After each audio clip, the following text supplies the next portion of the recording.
दिल चीर देने वाली कहानी। कल्पना एक मध्यवर्गीय परिवार के से थी जिसने अपनी स्नातक की पढ़ाई पूरी कर ली थी और अब वो अपने घर पर ही छोटे बच्चों को ट्यूशन पढ़ाती थी। कल्पना का रंग गोरा था और वह दिखने में बिल्कुल गुड़िया सी की तरह थी। कल्पना के माता पिता उसकी शादी के लिए एक अच्छे लड़के की तलाश कर रहे थे। तभी कल्पना के मामा एक रिश्ते के बारे में बताते हैं।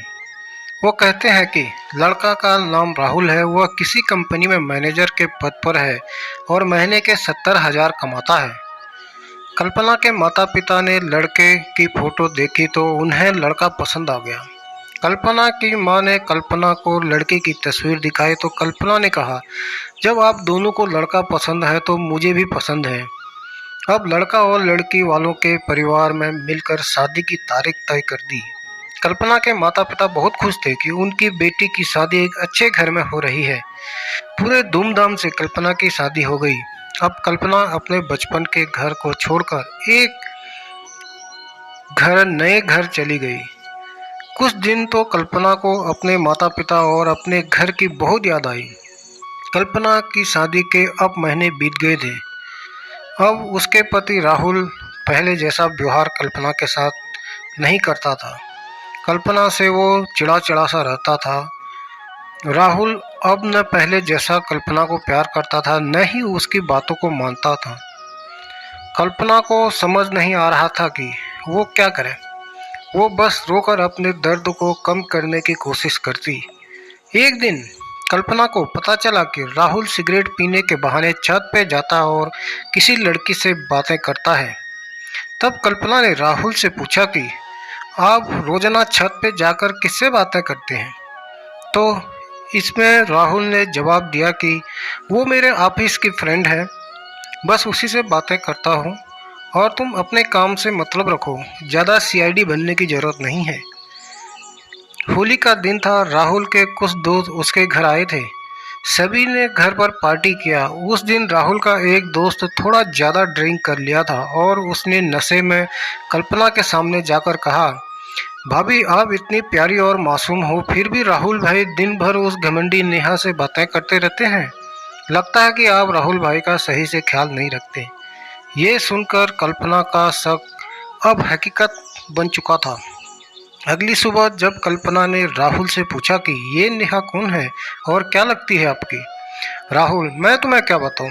कल्पना, मैं बीवी हूं आपकी। राहुल, देखो तुमसे पहले वो मेरे लाइफ में आई। कल्पना, तो फिर मुझसे शादी क्यों किया?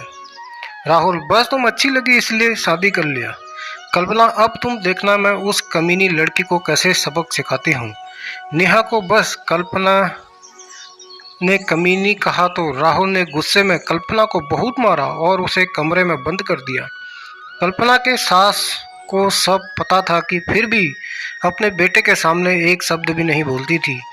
शाम को जब राहुल आया तब उसने रूम का दरवाज़ा खोला। उस दिन कल्पना की तबीयत खराब हो गई थी, फिर भी उसी हालत में उसने खाना बनाया।